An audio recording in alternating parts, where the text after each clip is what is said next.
Hey, good morning, everybody. How you doing? I'm Sean, coming to you from my home studio here in Dallas, Texas. Today is April 12th, 2026. This is going to be episode number 69 from See the Light Sports, Detroit Red Wings, NHL update. Let's just jump right into it, folks. It's what we do.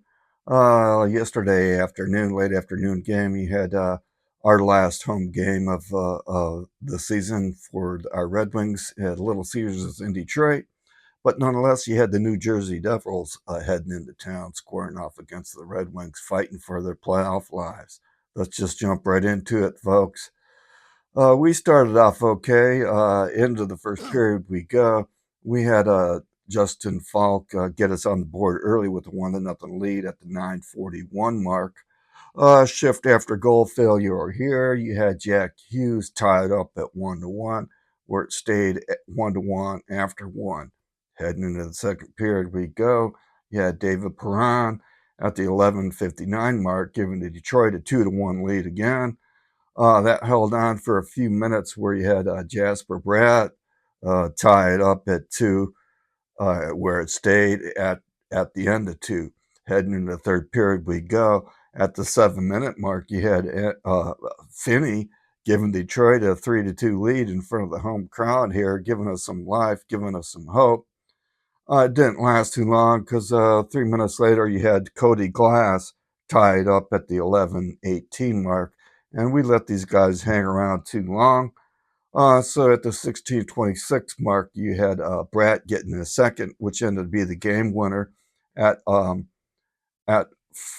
4-3 at the 16:26 mark, and then at the even 1900 mark, you had the final nail in the coffin, which was Mercer 5-3. That was it, folks. That is your Detroit Red Wings playoff hopes. 10th season straight in a row. Final from Detroit, 5-3. Detroit Red Wings eliminated on their home ice. Let's just move on. I'm not going to spend a lot of time today. I got stuff to do. A lot of these games last night, it's a pretty competitive in the Eastern Conference, and it's great to see. But with our loss that sealed the deal with Ottawa getting in there, and Boston is definitely sealed in. So it's nice to see Boston, even though they lost to Tampa Bay, they're sealed into the wild card. I like seeing original six teams, but nonetheless, I'm not going to run through these scores. You can see them. And then through the schedule today, I'm going to watch a few of these because these are going to determine the seedings, and we might have these wrapped up in the Eastern Conference, by the end of Monday. But there's a handful of games in their Eastern Conference with Pittsburgh and Washington, Islanders and Montreal, Boston and Columbus, Ottawa and New Jersey. So those guys are all playing today. So, depending on the outcome of that, we're going to know the seedings in the Eastern Conference. But that is what it is.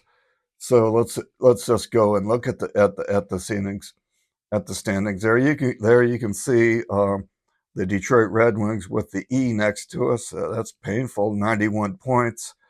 I'm going to bite my tongue on a lot of opinions here on what we need to do, but you can see with the E for the 10th straight year, that isn't boding well for us. It isn't boding well for our GM.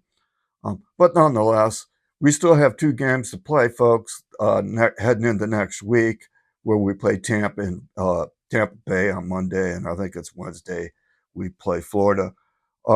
Meaningless games, but I'm still going to watch. Hopefully, we bring up some kids and get some looks and see what these kids can do in meaningless games for us. But nonetheless, that's it right there, folks. That's your season. I'm a little bit heartbroken, but honestly, I knew this was coming shortly after the Olympic break when we couldn't get it going. It was always, win a game, win this, lose, win, lose, and we were just on a pace of 500 hockey, and we actually dropped below 500 hockey. We couldn't even play 500 hockey down the stretch. I mean, we were 3-7, so that kind of tells you how we were running. and where we're at. But nonetheless, that's going to wrap it up here. Um, Steve Eiserman, it's time for you to, either move on up or move on out. But we need some changes, and we need to rebuild. And I'm going to bite my tongue, and I'll follow it up. But I'm going to be watching the games, and I'm definitely watching the league. I'm not one that my team gets eliminated, I'm going to turn off the NHL and turn my back on it. Heck no, man. I love this game of hockey. It could be, I can watch two girls playing hockey. I don't care. I'm going to watch it. I just love the game of hockey. And NHL hockey this is the best game in the world, the most talented athletes in the world. So keep watching. The beauty for me is I'm in the Dallas area, and I'm from Detroit, and I've been living in Texas since '87. But I'm Detroit fan, sports forever. Um, but I'm lucky I have the Dallas Stars who've been successful. They won a cup here, and we got Jim Nill in the mix, who sad to see the leave out of the Detroit Red Wings org. But we've been up and down, but we're back up there again, and it's going to be an interesting playoff for us. But I'm just fortunate that I have a team that I can root for. I always root for original six teams, regardless, unless they're playing against Detroit, and then I always go with Detroit, always. But nonetheless, I'm going to wrap this up. I'll have comments on rebuilds or whatever needs to be going forward. But just want to say, have a wonderful Sunday. Thanks for watching. Remember to see the light, be kind and nice to each other, and I'll catch you guys on the next one.